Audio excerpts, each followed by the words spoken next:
There is a document that very few people in the world are allowed to see. It carries no headline, no press release, no royal announcement. It was never meant to be discussed at a dinner table or debated on the morning news. And yet, on one quiet afternoon inside the walls of one of Britain's most protected institutions, that document was placed on a desk, a pen was set beside it, and the most powerful signature in the kingdom was waited upon. Nobody outside those walls knew it was happening. But William knew. He had made sure of that. What followed was not a war fought with armies or weapons. It was something far older, far quieter, and for those inside the palace, far more terrifying. It was a war fought with paperwork, with protocol, with the slow and deliberate turning of institutional power against itself. And at the center of it stood a man who had spent his entire life being told to wait, to be patient, to trust the process. Until one day, he simply decided he had waited long enough. This is not a story about crowns. It is not a story about ceremony or tradition or the careful choreography of royal appearances. It is a story about what happens when a son decides his father has made a choice he cannot forgive, and what it costs everyone involved when that son finally acts. Some say Camilla never saw it coming. Those closest to her say that is not entirely true. What they will tell you, if you press them gently enough, is that she saw something coming. She just never believed William would go that far. She was wrong. The morning that changed everything began like most mornings inside Kensington Palace, quietly, methodically, and with the kind of careful control that had become the defining characteristic of the Prince of Wales's household. The curtains were drawn back at precisely the right hour. The papers were arranged on the desk in the order they always were. The staff moved through the corridors with the practiced silence of people who understood, without being told, that the atmosphere in those rooms was not the same as it had been a year ago or even 6 months ago. Something had shifted. Something had tightened. William had changed. Those who worked closely with him during that period describe a man who had moved through the grief of his mother's loss, through the complicated theater of his father's coronation, through the public pressure of his own ascending role, and come out the other side not broken, as some had feared, but sharper, more focused, and in certain moments that his closest aides would later speak about only in careful, measured tones, more determined than anyone had ever seen him. He had spent years watching, years absorbing, years learning the machinery of the institution he was born to lead, not from textbooks or briefings, but from the inside in real time, watching how decisions were made, how power was exercised, how the palace managed its own internal politics with a kind of ruthless elegance that the public never got to see. He had watched his grandmother do it. He had watched his father do it. And somewhere along the way, without announcing it to anyone, he had learned to do it himself. The question that his inner circle had been asking, in private conversations that took place over long dinners and quiet walks and phone calls that lasted well past midnight, was not whether William would eventually act on what he knew. The question was when. And the answer, it turned out, had been building for a long time before it finally arrived. It started, as these things often do in royal circles, not with a dramatic confrontation, but with a document. A piece of paper that, on its surface, carried the quiet weight of institutional procedure, the kind of administrative matter that the palace processed regularly, that communications teams reviewed and legal advisors signed off on, and that, under normal circumstances, would never have made its way into the consciousness of the public at all. Except that this document was not normal. And the circumstances surrounding it were as far from routine as anything that had passed through those walls in years. William had requested it himself. That detail, when it eventually surfaced in the quiet conversations that filter out of royal circles and into the ears of those who spend their careers watching the monarchy, was the one that stopped people cold. Because requesting a document of that kind, a removal document, one that touched on the formal standing of a senior royal within the structure of the institution, was not something that happened casually. It was not something that happened impulsively. It was the kind of move that required preparation, that required certainty, and above all, that required the kind of courage that most people in William's position would never have summoned. He had summoned it. The weeks leading up to that moment had been, from the outside, unremarkable. William had carried out his public duties with the consistency that had come to define his public image, measured, present-focused. He had attended the engagements. He had made the speeches. He had stood at the right ceremonies and said the right words and shaken the right hands. The cameras caught what they always caught, a man doing his job with the particular gravity of someone who understands that every movement he makes is being watched and recorded and interpreted. But behind that image, something else had been quietly happening. Conversations had been taking place, conversations that did not involve press secretaries or communications teams, conversations that happened between William and a very small number of advisors who had earned, over years of loyal service, the kind of trust that is not given freely in royal households. Those conversations had been circling a single question for months. What exactly was Charles prepared to do about Camilla's position? And if the answer was nothing, what was William prepared to do about that? The tension between William and Camilla was not new. Anyone who had followed the royal family with any seriousness understood that it had existed for decades, rooted in the most public and painful chapter of the family's modern history. Diana's name hung over it always, an invisible presence in every room those two people shared, in every public appearance where they stood within proximity of each other and maintained the careful performance of familial harmony that the institution required of them. They had managed it. They had continued to manage it. But managing something is not the same as resolving it, and the fractures that had never fully healed had, in recent months, been widening in ways that the people closest to both of them could no longer pretend not to see. What had changed, specifically, was a matter that those with direct knowledge have been careful not to spell out entirely in public. What can be said is that something had occurred, a decision made or a series of decisions made at the level of the king that had crossed a line for William. Not a line he had drawn in a moment of anger, not a reactive line, a considered one, a line that he had held for a long time and that he had, with considerable patience, hoped would not need to be defended, but it had. And once that line was crossed, something in William's approach to the entire situation shifted in a way that those around him recognized immediately as irreversible. He stopped talking about hoping things would settle. He started talking about what needed to happen. The people who worked in Kensington Palace during those weeks describe a particular atmosphere, not hostile, not chaotic, but focused in the way that things get focused when someone at the top of an organization has made a decision and is quietly preparing to act on it. There were more private meetings. There was more careful review of certain institutional documents. There were conversations with legal counsel that went longer than usual. And there was, in William himself, a kind of stillness that his staff had not seen before.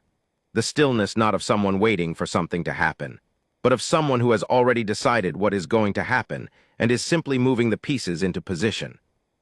Charles, during this same period, was managing his own set of pressures. The early years of a reign are never simple, and Charles's had been more complicated than most, shaped by the circumstances of how it had arrived, by the public grief that surrounded his mother's passing, by the complicated legacy he had inherited, and the equally complicated task of defining what his own kingship would mean. He was not an unintelligent man. He was not unaware of tensions within his family. But there is a particular kind of blindness that comes from being at the very top of a hierarchy, a blindness to the degree of pressure that has accumulated below you, to the weight of unspoken things, to the precise moment when patience runs out in someone who has been exercising it quietly and without complaint for a very long time. He did not see it coming from William. Not with this degree of directness, not with this kind of formal precision.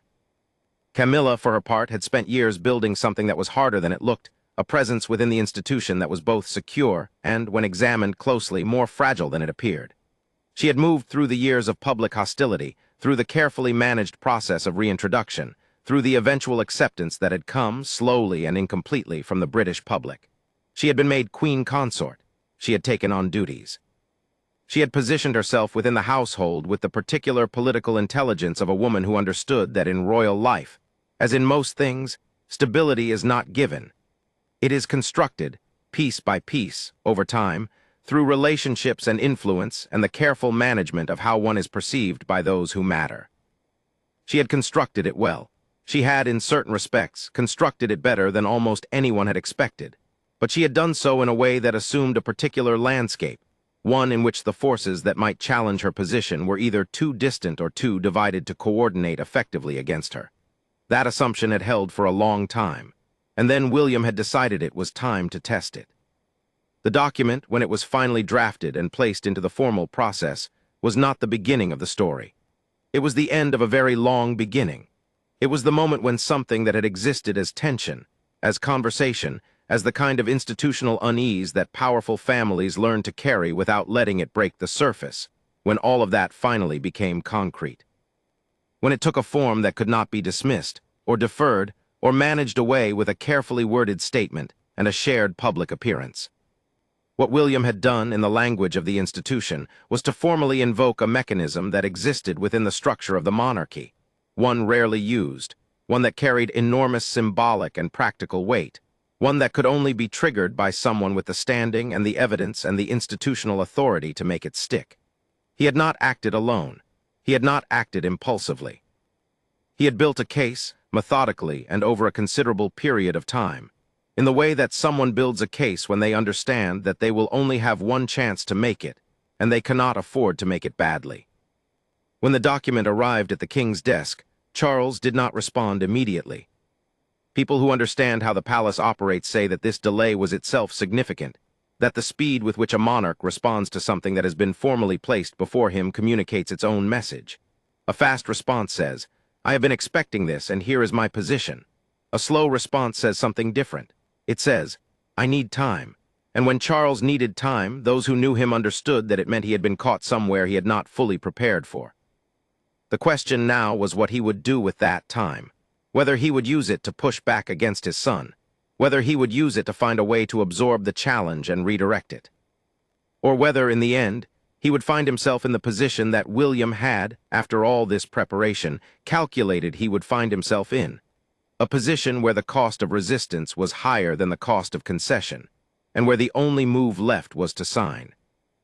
Inside Kensington Palace, the waiting was of a particular kind. It was not anxious waiting. It was the kind of waiting that comes after the last move in a long game has been made, when you have played everything you have as carefully as you know how, and the result is now out of your hands. William's household was quiet during those days. His staff moved carefully. His schedule continued. His public appearances gave nothing away. And in the corridors that connected one palace to another, through the invisible networks of communication and influence and institutional loyalty that shape everything in that world without ever appearing in any official record, something was moving. Something had been set in motion. And the woman who had spent 20 years building her position at the heart of that world had, in those same days, begun to understand, perhaps for the first time with full clarity, that the ground beneath her was not as solid as she had believed. She had not been told directly. That was not how it worked. Nobody called Camilla and explained what was happening. Nobody sent a formal communication. What happened instead was that certain conversations stopped occurring. Certain invitations were not extended.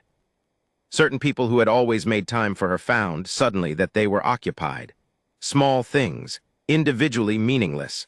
Collectively, for a woman with her political intelligence, unmistakable. She began asking questions, carefully through the right people in the right way, and the answers she received, or more precisely, the way those answers were given, the pauses before them, the slight shift in the eyes of the people delivering them told her enough. Something was happening, something that involved her directly, and it was already further along than she had known. The public watching from outside saw none of this. What they saw was the monarchy operating as it always did, composed, structured, continuous. The flags flew, the guards marched. The statements were issued on schedule. The photographs were taken. And behind all of it, in the rooms that no camera ever enters and the conversations that no microphone ever captures, the most consequential internal reckoning the royal family had navigated in years was quietly approaching its moment of resolution. William had made his move. Charles had the document on his desk. And Camilla, who had built so much so carefully over so long, was beginning to understand that the architecture of her security had been built on a foundation that one man's signature could, if Charles chose to provide it, fundamentally alter.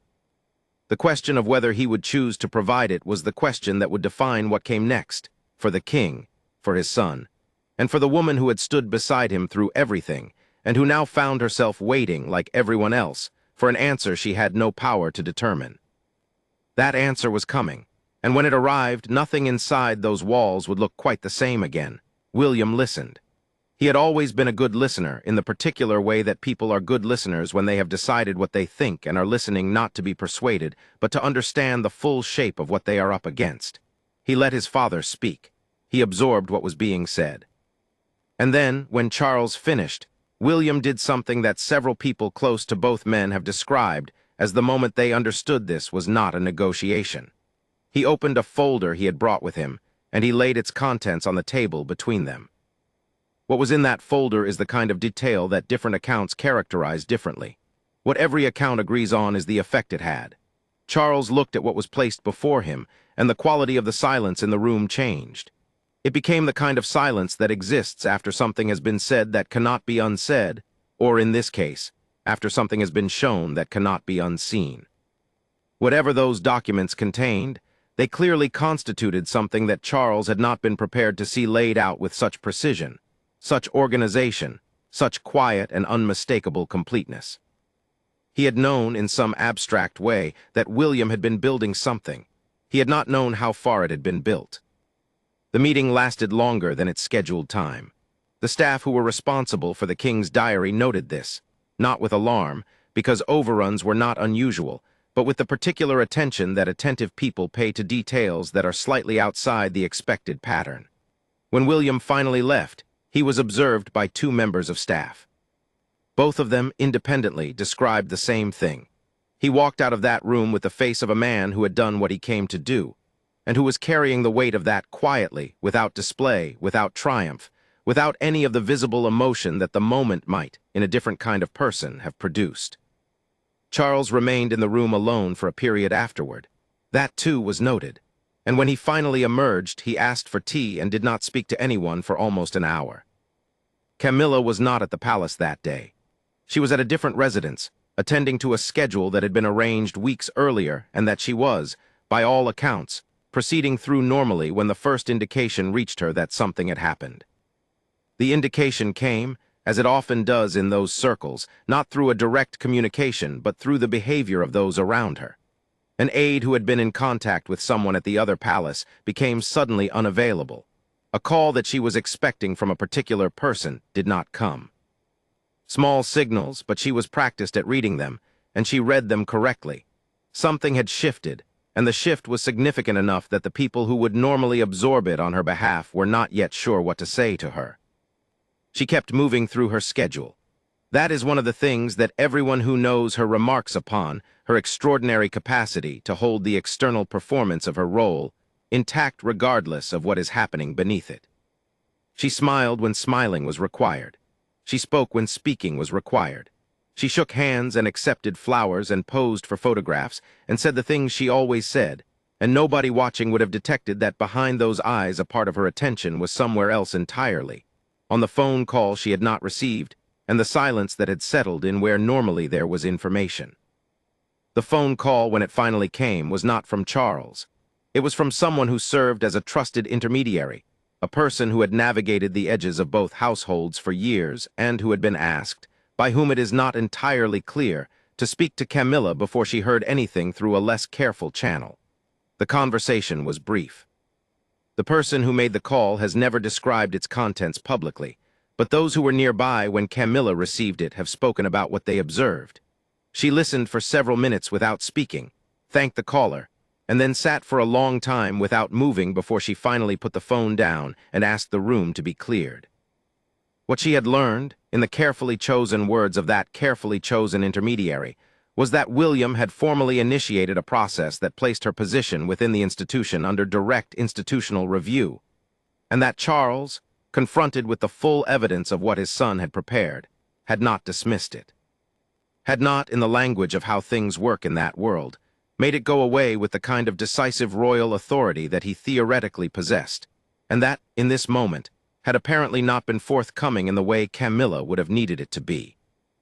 Charles had not signed the document, not yet, but he had not refused to sign it either, and in the machinery of how these things work, that ambiguity was itself a kind of answer, one that told Camilla more clearly than a direct statement would have that the protection she had counted on being absolute had, in this moment, revealed itself to be something less than that. The hours that followed were, for those inside both households, an experience of waiting under pressure, the specific pressure that exists when a decision of enormous consequence is pending, and the people most affected by it have no power to accelerate or control its arrival. Camilla's household was reported to be in a state of quiet but unmistakable tension. Not panic, she was not a person who panicked, and the people around her took their cues from her bearing, but the kind of focused, contained urgency that happens when a team that is very good at managing things suddenly finds itself managing something it did not plan for. Calls were made, conversations took place. People who had relationships with people inside William's circle attempted, with varying degrees of success, to understand exactly what was in that folder, what William had built, how comprehensive it was, and more to the point, whether there was any version of events in which it could be successfully countered. The answers that came back were not encouraging. The people who knew what William had assembled were not inclined to minimize it. And the people who were inclined to minimize it, for reasons of loyalty or self-interest or simple wishful thinking, did not actually know enough to be reliable sources. What everyone seemed to agree on was this: William had done this properly. He had not made a move out of anger, had not overplayed his hand, had not given anyone a clean line of attack by being imprecise or emotional or reactive. He had moved with the kind of institutional precision that the monarchy itself had taught him, and he had used the machinery of the system in exactly the way the system was designed to be used. If Camilla's team was hoping to find a procedural flaw, a technical objection, something that could be leveraged to slow or redirect what had been set in motion, they were, by all accounts, struggling to locate one. Charles spent the remainder of that day in a way that was described by those who observed him as unusually still. He did not conduct his normal evening activities. He canceled one engagement. He took a walk in the grounds of the palace late in the afternoon, accompanied only by one member of his personal staff, and walked for considerably longer than was usual. The staff member has never spoken about that walk publicly, but the fact of it, the cancellation, the solitude, the length of time in the cold air of an English afternoon, said something about the state of the man who took it. He was a father, he was a husband, he was a king, and those three things which he had spent decades trying to hold in balance with each other were pulling in different directions with a force that was not abstract and philosophical in that moment, but very immediate, very personal, and very difficult. As a father, he understood what his son had done, and on some level that he had perhaps not fully confronted before, understood why. William had not arrived at this action quickly or easily or without reason. The reasons existed. Charles knew them. And the knowledge that they existed, that they were legitimate enough that William had built an entire formal process around them, was something that a father could not simply set aside in favor of a king's prerogative. As a husband, the thought of what signing that document would mean for Camilla, for her standing, for the position she had worked so hard and so long to secure, for the security she had finally, after everything, found, produced in him a feeling that he had no interest in examining too closely, because examining it too closely would make what he might have to do even harder. And as the king, he was confronted with something that the institution he led did not tolerate well. A public fracture at the family's core, held just below the surface but pressing against it with increasing force, threatening the kind of structural stability that the monarchy's public credibility depended on. He could not let this escalate. He could not let it become visible. He could not allow the distance between himself and his heir to grow into the kind of open rupture that the press would feast upon, and the public would lose faith over. What he could do, what he was being in effect asked to do, was make a choice that had been framed for him with considerable care and considerable precision by the person who would one day succeed him. A choice that was, in the way William had structured it, not truly between two equal options, but between one path that led forward and one that led into precisely the kind of institutional crisis that no one in that palace, starting with the king himself, could afford. As the evening came and the lights of the city began their familiar rise beyond the palace windows, Charles sat with the document that had been placed before him and the knowledge of what his son was asking him to sign. Around him, the palace continued its routines. The guards made their rounds. The kitchens prepared what they always prepared. The clocks moved as they always moved, measuring time in a place where time is experienced differently than it is experienced by everyone outside those walls. Slower, somehow, and heavier, and more aware of its own weight. And in another residence across the city, Camilla, who had rebuilt herself from public enemy to queen, who had navigated hostility and grief and the most complicated family dynamics in the most watched family in the world, sat with the knowledge that the decision she had no power to make was being made without her, in a room she was not in, by the one person whose choice would determine what her life looked like from this moment forward. She had not spoken to Charles that evening. That was not something she had chosen. It was something that had simply occurred, the way things sometimes occur in those households when everything is held just slightly apart from its normal rhythm. She sat and she was still, and whatever was happening behind those eyes was not visible to the person who moved through her rooms that evening, preparing for a night that neither of them yet knew how to describe. Tomorrow was coming, and with it, an answer that had not yet been given, but that could not, given everything that had been set in motion, be deferred much longer. The signed document arrived at Kensington Palace at 9:20 on a Friday morning. Not through a messenger, not through any of the informal channels that sometimes carry information between royal households in moments of sensitivity.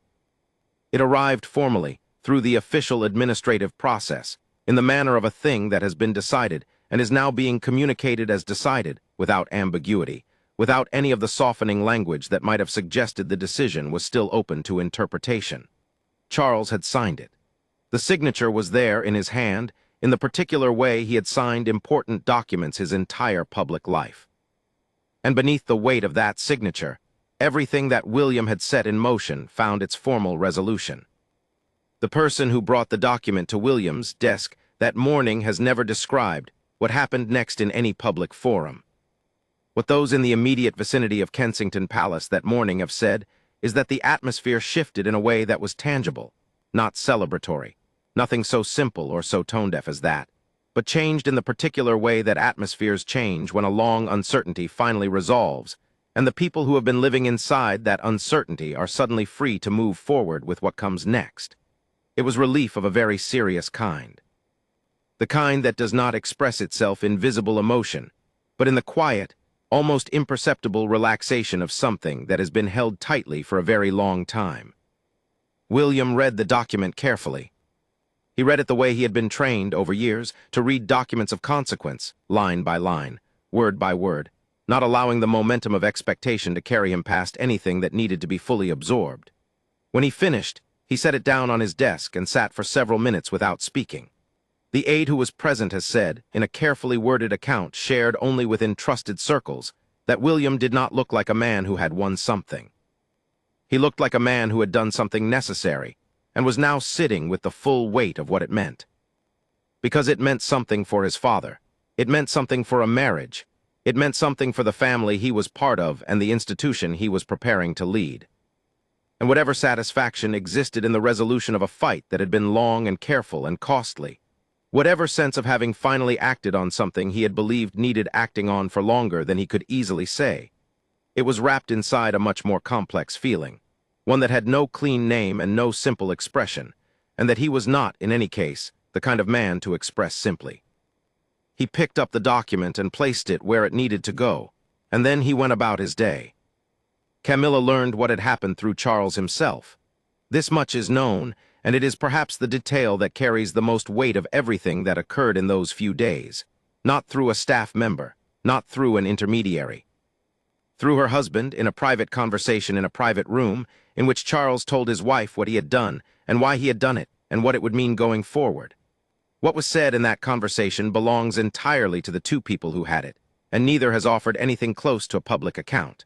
But the effect of it, on Camilla, on the way she moved through the world in the days and weeks that followed, was visible to those who paid close enough attention. She did not fall apart.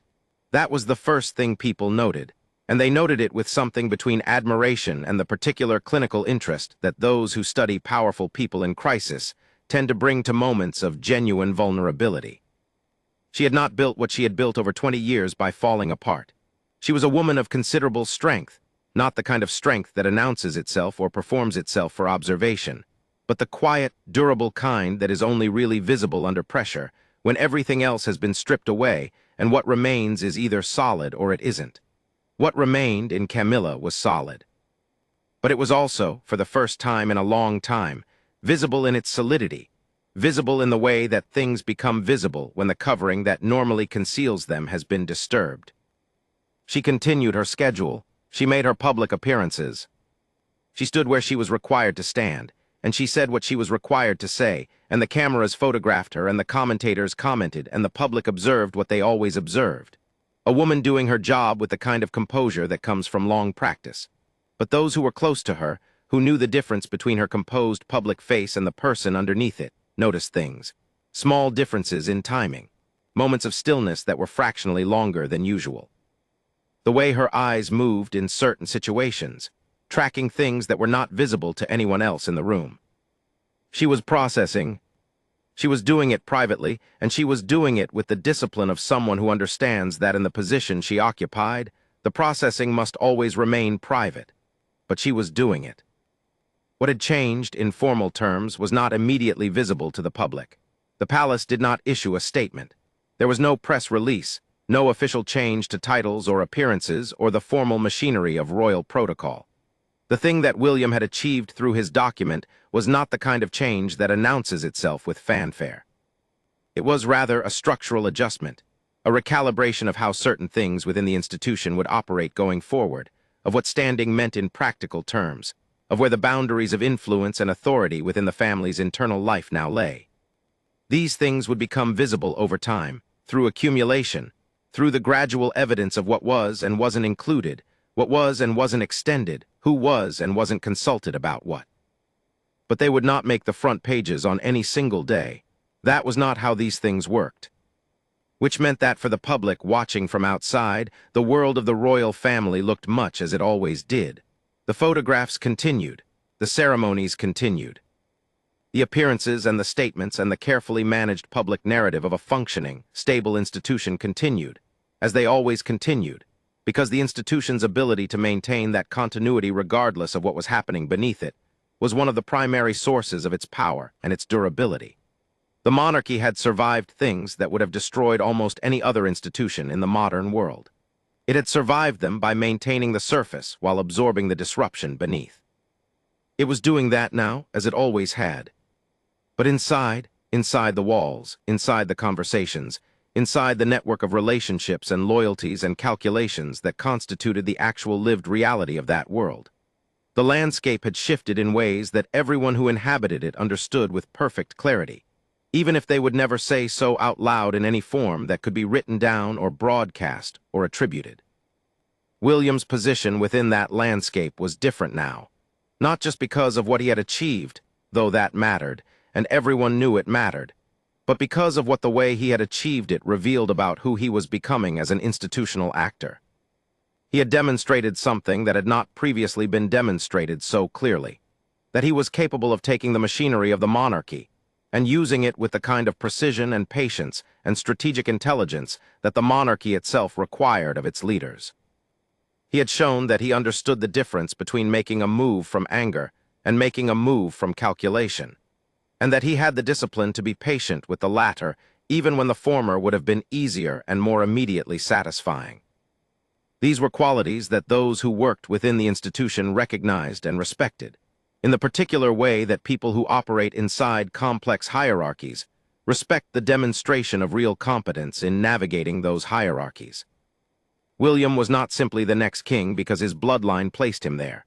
He was, those conversations suggested, the next king in a way that was earned through the specific exercise of exactly the kind of judgment that the position required. That was a different thing, and people inside those walls knew the difference. Charles was navigating something more complicated. He had done what his son asked. He had done it because, and this is the part that those who knew him well found themselves returning to again and again in the conversations that followed, he had been left, by the evidence William brought him, and by the encounter in that room, without a position he could credibly defend against what his son was asking. But doing a thing because you have no better option is not the same as doing it because you believe it is right.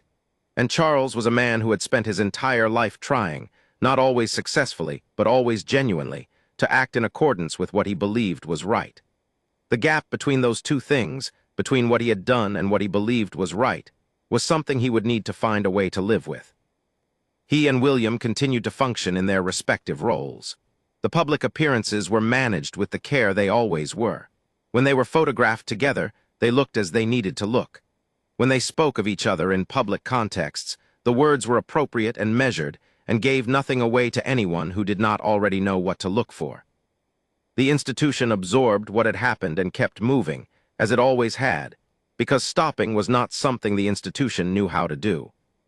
But in the private moments, in the calls that were less frequent now, in the visits that were more carefully structured than they had previously been, in the thousand small adjustments that two people make to their relationship when the relationship has been permanently altered by something neither of them can undo, the change was there. It was not bitterness, exactly. It was not anger, exactly. It was the particular weight that settles between a father and a son when the son has done something that the father cannot fully forgive and cannot fully condemn, because the truth is somewhere in the middle, and the middle is the most uncomfortable place of all. As for what Camilla's life looked like in the months that followed, what she still had, what had changed, what the formal adjustment meant in practice for the thing she had built so carefully over so many years, the answer is like so many answers in that world, complicated and incomplete and not fully visible from the outside. What can be said is that she remained. She was still there, still present, still the person she had always been in the rooms that mattered to her most. The document had not removed her. It had not dissolved her position or erased what she had constructed or taken from her, the relationship at the heart of her life. What it had done was draw a line, a formal, institutional line that had not previously been drawn with this kind of precision, around certain things, certain areas, certain questions of influence and standing, and how her role would be defined as the institution moved forward. She had known in the abstract that such a line might always have been drawn by the right person, with the right preparation, at the right moment. What she had not fully allowed herself to believe was that William would be that person, with that preparation at that moment. That belief, the belief that she had sufficient protection against him acting in that specific way, had been, she now understood, one of the few places where her political intelligence had failed her. Not because the protection had not been real, but because she had not fully accounted for the degree to which William had been watching her as closely as she had been watching him, and learning, and deciding. The day after the signed document arrived at Kensington Palace, William undertook a public engagement in London. A visit to a community organization, one of dozens he conducted each year, exactly the kind of event that fills the calendars of working royals and is recorded in the official diary and photographed for the official record, and noticed by relatively few people beyond those directly involved. He arrived on time. He spoke to the people who had gathered. He listened to what they told him. He asked questions that showed he had been briefed properly and was paying genuine attention. He shook hands and thanked people and smiled and stood for the photographs, and then got back into the car and was driven away. Nothing about it was remarkable. Nothing about it gave anything away. He looked exactly like what he was. A man doing his job with seriousness and focus and the particular quality of presence that those who have observed him closely say has become more pronounced in him as he has aged.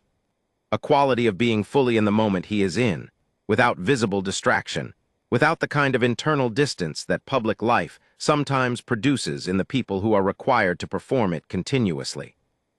The cameras captured it. The official record noted it. The public, watching what was given to them to watch, saw a future king doing what future kings do, showing up, being present, being the person the role required. And behind that image, in the particular space where the person behind the role lives and makes his decisions and carries the weight of what he has done, and what it has cost and what it has meant, behind all of it, the man who had placed a document on a table and waited for his father to sign it continued to exist, continued to carry what he was carrying, continued to be exactly who he had always been, only more so, more certain, more formed, more aware of his own capacity to act when acting was what the moment required. He had grown up inside a family and an institution that had, in different ways and at different times, tried to teach him that patience was the primary virtue. Wait, defer, trust the process, trust those above you, your time will come. He had been patient. For a very long time, he had been patient. And then, at the moment of his own choosing, by his own calculation, for reasons that he had arrived at slowly and carefully, and without any of the emotional recklessness that the people who had underestimated him had perhaps been counting on, he had decided that his time had come. And it had. What comes next in the story of this family and this institution is not yet written. The monarchy moves slowly, and the consequences of large internal shifts unfold over years rather than weeks, in the texture of relationships, in the distribution of influence, in the thousand invisible decisions that shape what the institution looks like to those inside it long before they shape what it looks like to anyone outside. William has made his mark on that texture. He has shifted something that cannot easily be unshifted. And the people around him, his father, his wife's instincts about what had changed and why, are all living inside the reality of what he moved. Somewhere in a palace in London, a woman who had spent 2 decades defying the odds sat with the knowledge of what had happened, and the understanding that the world she inhabited had been, in some fundamental and permanent way, altered. She was still there. She was still standing. But she was standing in a different place than she had been standing before, on ground that had been formally and precisely redefined by a man she had perhaps, for too long, underestimated. And in the silence that followed everything, the formal decision, the signed document, the rearrangement of a very old and very complicated family's internal architecture, William was already looking forward. Because that, in the end, was what he had always done. What his mother had asked of him in the ways that mothers ask things of sons without using words. What the role demanded. What he had learned through everything to do. He looked forward, and he kept moving,